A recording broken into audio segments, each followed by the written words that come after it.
네, 무서운 날씨가 이어지고 있습니다. 더운 날씨에 건강 잃지 않도록 건강에 더욱 특별히 유의하시는 우리 모두가 되기를 소망합니다. 오늘의 사복음서 중에서도 이제 마가복음의 말씀을 살펴보려고 해요. 오늘 말씀 다들 한 번씩은 들어보셨죠? 예수님께서 나병 환자를 깨끗게 하신 말씀이 오늘 본문의 말씀입니다. 바로 오늘 본문으로 들어가서 예수님이 어떻게 나병 환자를 대하셨는지 그리고 고치셨는지 한번 살펴보도록 하겠습니다. 우리 읽었지만 오늘 본문 마가복음 1장 40절의 말씀 다 같이 한 목소리로 한 번 더 읽도록 하겠습니다. 한 나병 환자가 예수께 와서 꿇어 엎드려 간구하여 이르되 원하시면 저를 깨끗하게 하실 수 있나이다. 아멘. 오늘 말씀 보면은요, 나병 환자가 등장합니다. 그럼 나병은 뭘까요? 우리는 무엇을 나병이라고 부릅니까? 옛날에 우리나라는 이 병을 문둥병이라고 불렀죠. 근데 이 병명의 정확한 명칭은 이 병을 발견한 사람 에르하르 하우멘 에르에르 한센, 이름이 좀 어렵죠. 이 끝에 이름 한센, 여기서 이름을 따가지고요, 이 바이러스를 발견한 사람이 이제 한센이라는 사람이라서 이 병의 이름을 한센병이다. 정확한 명칭은 그렇게 부르고 있습니다. 그 증상으로는 바이러스 감염으로 인해서 손과 발과 같은 신체의 일부분, 그 끝부분들이 그 형태를 잃는 병입니다. 자세하게 말씀드리지 않아도 알고 계시리라 믿습니다. 중요한 거는 뭐냐? 중요한 거는요, 인간 중에 95%는 이 한센병에 대해서 면역을 가지고 있다고 해요. 그러니까 한센병을 걸린 대부분의 사람들은 누구예요? 선천적으로 이 면역력을 갖고 있지 못한 5%의 사람들. 이 5%의 사람들이 이제 한센병에 걸린 사람들입니다. 근데 우리는 일반적으로 이 한센병 환자들과 같이 있는 것만으로 전염된다고 인식되죠. 근데 이 질병은요, 의도하지 않은 상황이라면 억지로 옮기려고 하는 것이 아니라면 전염되지도 않고요, 유전되지도 않는 병이 바로 이 한센병입니다. 제가 말씀을 준비하면서 좀 찾아보니까 무슨 항생제 조금만 먹으면 거의 100% 낫는데요. 99.9% 낫는다. 그렇게 나와 있더라고요. 그런데 예수님 당시에는 그런 의학적 지식이 부족했죠. 의학적 기술도 부족했고, 그래서 예수님 당시에는 한센병에 걸린 사람들에 대해서 많은 편견이 존재했습니다. 물론 구약의 말씀을 보면 하나님 앞에 죄를 지어가지고 문둥병에 걸린 사람들도 나오기는 해요. 그런데 예수님 당시나 지금이나 대부분의 한센병에 걸리는 사람들은 누구예요? 면역력이 없는 5%의 사람들입니다.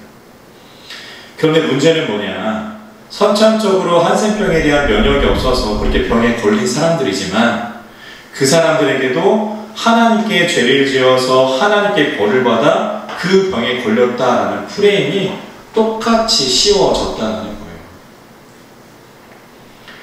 그러므로 이 한센병에 걸린 사람들의 차별은요, 동서고금 시대와 장소를 막론하고 어디든 존재했죠. 다들 잘 아시다시피 당연히 우리나라에서도 이런 차별이 존재했고요, 그 차별에 걸린 한센병 사람들을 한 곳에 모여 살게 하는 것으로 그 차별은 극에 달합니다. 고 이청준 작가가 쓴 소설 당신들의 천국이라는 책의 배경이 바로 소록도고 소록도가 바로 그 장소 중에 하나입니다. 그리고 유퀴즈에 나왔던 혹시 유입의 신부님 보셨나요? 그 유입의 신부님이 계신 경남 산천군에 있는 성심원도 그런 한센병 환자들이 모여 사는 장소입니다. 그렇다면 예수님 당시에는 의학적 지식과 의학적 기술이 정말 부족했던 예수님 당시에는 이 한센병 환자들은 어떻게 살아야 했을까요? 말씀을 한번 찾아볼까요? 레위기 13장 45절로 46절의 말씀입니다. 창세기, 출애굽기, 레위기, 창세기, 출애굽기, 레위기니까 앞에 있죠? 레위기 13장 45절로 46절 말씀. 제가 가진 성경으로는요, 구약 1063페이지쯤에 있습니다. 1064페이지쯤에 레위기 13장 45절과 46절 말씀 다 찾으셨을까요? 한 목소리로 두 절의 말씀이 있습니다. 나병 환자는 옷을 찢고 머리를 풀며 윗입술을 가리고 외치기를 부정하다 부정하다 할 것이요 병 있는 날 동안은 늘 부정할 것이다. 그가 부정한즉 혼자 살되 진영 밖에서 살지니라. 아멘. 이 모습이 그 당시 예수님 당시 한센병에 걸린 사람들의 삶의 모습이었습니다. 방금 읽었던 레위기 14장 45절의 말씀처럼 스스로 부정하다라고 말을 하는 그런 삶을 살아야 했고요. 그렇게 다른 사람들이 와서 자신을 통해서 부정이 옮겨지는 일을 내 스스로가 막아줘야 했습니다. 그리고 46절의 말씀처럼 사랑하는 가족들과 함께 살지도 못했고요. 마을 밖에서 한센병 걸린 사람들과 함께 모여 살아야 했습니다. 그렇게 차별과 냉대의 삶을 살아야 했던 거죠. 중요한 건 뭘까요? 오늘 본문으로 돌아볼까요? 마가복음 1장 40절. 마가복음 1장 40절. 마가복음 1장 40절 말씀 다시 한번 우리 읽어보도록 하겠습니다. 마가복음 1장 40절. 있습니다. 한 나병 환자가 예수께 와서 꿇어 엎드려 간구하여 이르되 원하시면 저를 깨끗게 하실 수 있나이다. 아멘. 우리가 방금 읽었던 레위기의 말씀을 보면은 한센인들은 어디서 살아야 돼요? 한센병 환자들은요? 마을 밖에서 살아야 했습니다. 그러므로 일반인들과의 만남이 제한되었죠. 근데 오늘 보면 40절의 말씀을 보면은 그 한센병 환자가 누구에게 와요? 예수님께 와서 그 앞에 꿇어 엎드렸다라고 말씀을 증언합니다. 그러니까 이게 무슨 말이냐? 지금 40절에 나오는 이 한센병 환자는 해서는 안 될 일을 하고 있는 거예요. 한센병 환자가 지금 일반인이라고 할 수 있는 예수님을 만난다는 것은요, 그 당시 사람들에게 돌맞는 일이었기 때문입니다. 들어오면 안 돼요. 그리고 일반인을 만나도 안 돼요. 그런데 이 한센병 환자는요, 자신의 병을 고치기 위해서 죽음을 무릅쓰고 예수님께 나아왔다는 겁니다. 그런 그에게 예수님 어떻게 행동하시나 한번 볼까요? 우리 보면 41절 말씀. 41절 말씀 있습니다. 예수께서 불쌍히 여기사 손을 내밀어 그에게 대시며 이르시되 내가 원하노니 깨끗함을 받으라 하시고. 아멘. 예수님은요, 그를 불쌍히 여기사 손을 내밀어 그에게 대십니다. 41절의 말씀을 통해서 우리가 기억해야 할, 우리가 좀 집중해서 봐야 할 포인트는 두 곳인데요. 첫 번째는 예수님이 그를 어떻게 여기셨대요? 불쌍히 여기셨대요. 앞서서 말씀드렸던 것처럼 예수님 당시 대부분의 사람들은 한센병 환자들이 왜 병에 걸려요? 면역력이 없는 건데 왜 병에 걸렸다고 생각해요? 하나님께 죄를 지었기 때문이었습니다. 그가 지었든 그의 부모가 지었든 그의 조상이 지었든 하나님께 죄를 지었기 때문에 그들이 한센병에 걸렸다라고 생각했습니다. 그래서 그들은요, 동정의 대상이 아니었습니다. 그들은요, 차별과 격리의 대상이었습니다. 그런데 그 한센병 환자한테 예수님 어떻게 하세요? 차별과 격리가 아니라 그를 어떻게 여기셨다고요? 불쌍히 여겼다라고 말씀을 이야기합니다. 오늘 보면 41절에 불쌍히로 번역된 히브리어 단어가요, 헬라어 단어가요, 스플랑크니 조마이라는 단어입니다. 이 단어가 이제 가지고 있는 뜻이 또 다른 뜻이 있어요. 불쌍히, 긍휼이, 그런 뜻도 있는데요. 그 원어를 살펴보면 어떤 뜻이냐? 내장의 아픔이에요. 내장의 아픔. 제가 몇 번 말씀드렸던 것처럼 이스라엘도 동양 문화권이죠. 서양이 아닙니다. 동양입니다. 근데 우리나라도 동양 문화권이잖아요. 우리나라도 이 내장의 아픔을 표현한 단어가 있어요. 뭘까요? 애끓다. 예수님은요, 평생의 사람들의 차별과 냉대 속에서 살아했던 그 사람, 똑같이 차별하시고 그 사람과 거리를 두신 것이 아니라 자신에게 위험을 무릅쓰고 나온 그 한센병 환자에게 평생을 내 입으로 나는 부정한 사람이다 그렇게 말해야 했던 그 사람에게, 사랑하는 사람들과 만나지 못하고 자유롭지 못했을 그 사람에게 그를 불쌍히 여기는 마음, 그를 향하여서 애가 끓는 마음을 가지셨음을 말씀은 우리에게 이야기합니다. 41절 두 번째 포인트가 또 있어요. 예수님을 그 애끓는 마음으로 본문 41절의 말씀 보면 어떻게 하세요? 한센병 환자에게 뭐를 대세요? 손을 대십니다. 의학이 발달하지 않았잖아요. 그러니까 그때 당시 한센병 환자에게 손을 댄다는 건 뭐예요? 그 병이 나에게 옮겨질 수도 있음을 의미하는 행동이었습니다. 제가 앞서서 유이배 신부님 말씀드렸잖아요.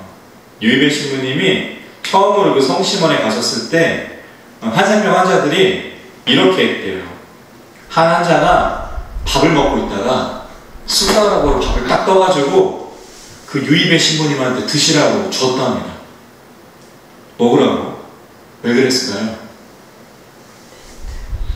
그 숟가락에 있는 밥을 먹는가 먹지 않는가가 그 신부님을 나의 신부님으로 받아들일지 말지 결정되는 거예요. 왜냐하면 대부분의 사람들 어떻게 생각합니까? 한센병 환자들이 먹던 숟가락으로 밥을 먹으면 옮지 않을까 두려워하죠. 걱정하기 때문입니다. 여러분들이라면 어떻게 하시겠어요? 혹시라도 100에 하나 1000에 하나 나한테 한센병이 옮겨진다면 어떡하지? 이런 생각 들지 않으시겠어요? 근데 유이배 신부님은 웃으면서 그 밥을 드셨고 지금까지 평생을 성심원에서 한센인들의 친구이자 아버지로 그렇게 살고 계십니다. 예수님은요, 자신에게 찾아온 모두가 병이 옮겨질까 꺼리는 그 한센인의 몸에 손을 대셨던 겁니다. 예수님은 그렇게 한센병을 개의치 않으셨어요. 말씀을 준비하면서 이런 생각이 들었습니다. 이 한센병 환자가 일반인의 손길을 느껴보는 것이 정말 오랜만이었겠구나.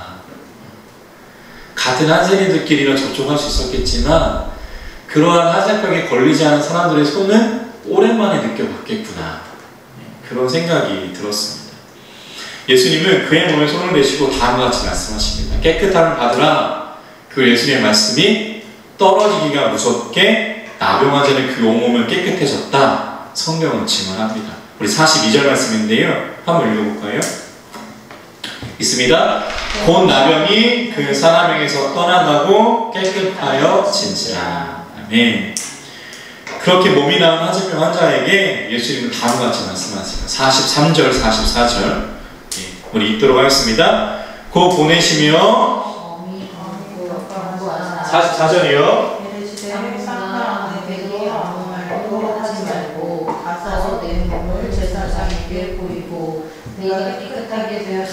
모세가 명한 것을 드려 그들에게 입증하라 하셨더라. 아멘.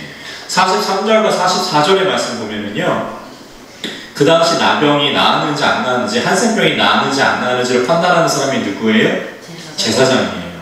그래서 제사장에 가서 이제 그 판단을 받으라는 겁니다. 그리고 아까 우리가 살펴봤던 레위기의 말씀에 한센병이 나은 사람은 이러이러한 과정을 거쳐야 한다라는 말씀이 있거든요. 그 과정을 거쳐서 이제 사랑하는 가족에게 다시 한번 사회의 구성원으로 돌아갈 것, 그렇게 예수님이 그 방법을 일러주시는 겁니다. 그런데 조건이 있죠. 내가 누구 때문에 병이 나았는지를 밝히지 말아라 라고 말씀하십니다. 그 이유는 아직 예수님의 때가 오지 않았기 때문입니다. 그런데 이 한센병 환자는요, 나가서 예수님이 나를 고쳐주셨음을 숨기지 못합니다. 우리 본문 마지막 45절이죠. 우리 45절 말씀 우리 다 같이 한 목소리로 읽습니다. 그러나 그 사람이 나가서 이 일을 많이 전파하여 널리 퍼지게 하니 그러므로 예수께서 다시는 드러나게 동네에 들어가지 못하시고 오직 바깥 한적한 곳에 계셨으나 사방에서 사람들이 그에게로 나아오더라. 아멘.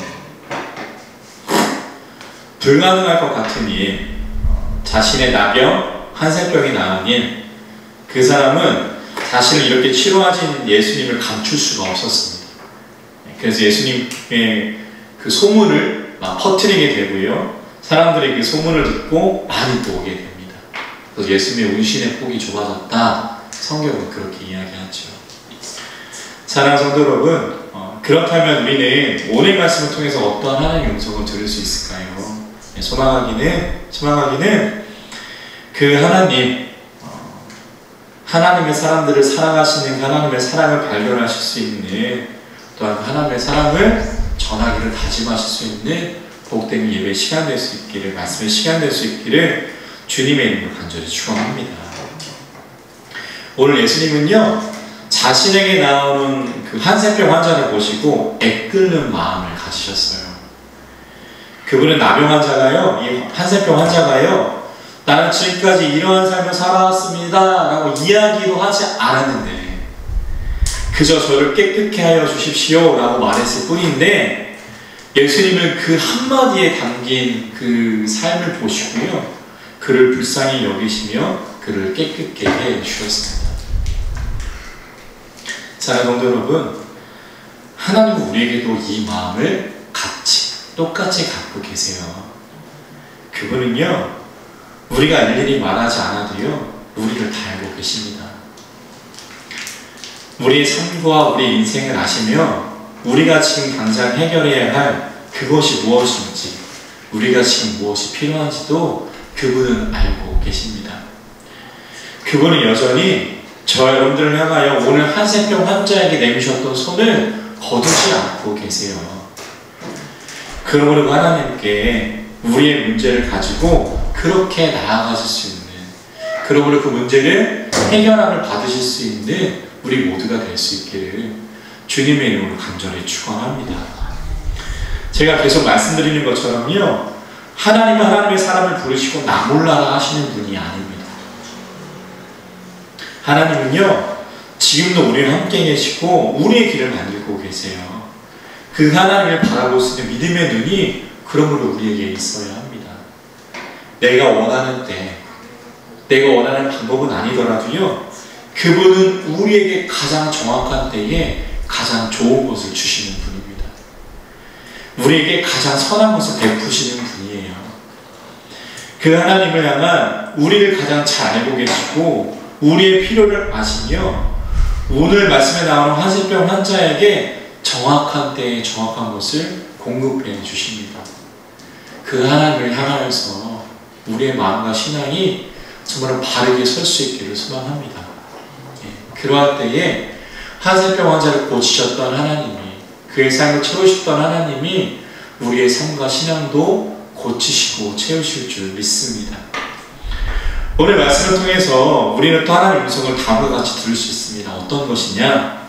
우리도 예수님처럼 차별받고 냉대받는 사람들에게 손을 댈 수 있어야 한다라는 겁니다. 신학교에 들어가지 얼마 되지 않았을 때, 그야말로 신앙심이 가장 충만한 그때, 서울에 가서 지하철을 탔는데요, 한 노숙인 분이 타셨어요. 그런데 겨울이었거든요. 근데 그 사람의 몸에서 나는 냄새라고는 믿기지 않을 냄새가 났습니다. 마치 어떤 냄새냐면요, 젓갈 냄새가 나는 거예요. 소설가 김훈이 쓴 칼의 노래라는 책 혹시 아시나요? 그 책에서 이순신이 자신과 함께하는 백성에게 나는 냄새를 젖국 냄새라고 표현하거든요. 근데 지금 기억해보니까 그분한테 그 젖국 냄새가 났던 것 같아요. 네. 사람에게서 날 수 없는 냄새. 어떻게 해야 할까요? 저는 어떻게 했을까요? 그분을 위로하지 못하고 그 자리를 피하는 제 자신을 발견했습니다. 그리고 그때의 기억은요, 지금도 시간을 넘어서 참 부끄러운 기억입니다. 사랑하는 여러분, 예수님이 한센병 환자에게 손을 대셨다면요, 우리도 그런 사람들에게 손을 대야 해요. 예수님이 그렇게 하셨다면 예수님을 따르는 우리도 당연히 그렇게 해야 합니다. 우리도 이 시대에 사람들에게 차별받고 거리를 두고 싶어하는 사람들을 그렇게 예수님의 모습처럼 손을 대고요, 그들의 힘듦과 아픔을 만나고 나눌 수 있어야 합니다. 그 모습이 그리스도인의 모습이에요. 말씀을 준비하면서 생각해 보았습니다. 예수님이 자신을 찾아온 나병 환자, 한센병 환자를 고쳐주신 일을 통해서 그 한센병 환자는 내 몸이 낫는 것도 경험했지만 더 중요한 건 그 사람의 마음도 고침을 받지 않았을까, 그런 생각을 해봤습니다. 수많은 시간을 사람들의 따가운 편견과 차별과 눈초리 속에 살아야 했을 건데 예수님께서는요, 그러므로 몸도 고쳐주시고 마음도 고쳐주신 것처럼 어쩌면 마음의 치유가 더 크지 않았을까, 그런 생각도 해봅니다. 그러므로 우리도요, 예수님이 하신 것처럼 이 땅에서 소외당하고 사람들의 마음씀을 맞지 못하는 사람들에게 우리의 작은 손을지라도 내밀 수 있어야 합니다. 그들의 손을 잡아주어야 합니다.